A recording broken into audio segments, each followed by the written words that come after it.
tentang tajwid tajwid lah. Contohnya bab hukum 5 dah. Hukum 5 dah. Hukum 5 jatuh hukum 5. Apa dia hukum 5 tu? Hukum 5 pertama. 5 hukum tu.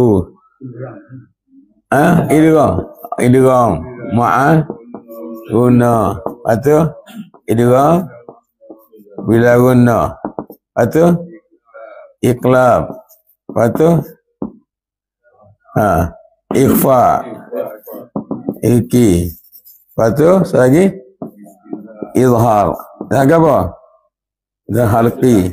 Okey. Jadi hari ni kalau kita ngaji fonologi, kita akan baca kalau salah pun dari segi makna tak berubah. Gua ada contoh ma'al guna. Contoh min yaumin dah. Dia ma'al guna. Baca lagi mana baca dia? Min kalau fonologi miyau dah.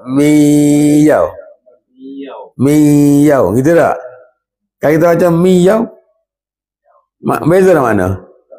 Dah. Miyaumin. Contoh miyaumin. Beza dah mana dengan miyaum? Beza dah mana? Tak beza mana. Sebab dia aspek fonologi tak berubah makna. Contoh min rabbika ni lah. Min rabbika. Min rabbika jazani. Min rabbika. Itu orang bila guna. Kita baca min rabbika dengan min rabbika. Beza mana tak? Tak. Sebab dia morfologi. Semua boleh.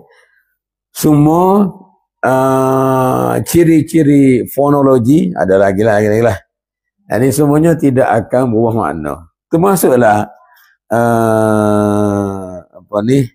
Subhanallah. Wadduha apa dia? Apa nama dia? Subhanallah. Imalah. Imalah. Nama dia imalah. So, imalah. Contoh kata ad-duha. Jadi baca wadduha, kalau kita tulis ke transliterasi ginilah wadduha. Ni ad-duha. Dak, duha. Beza dah mana? Dak. Bak imalah ni adalah ciri fonologi.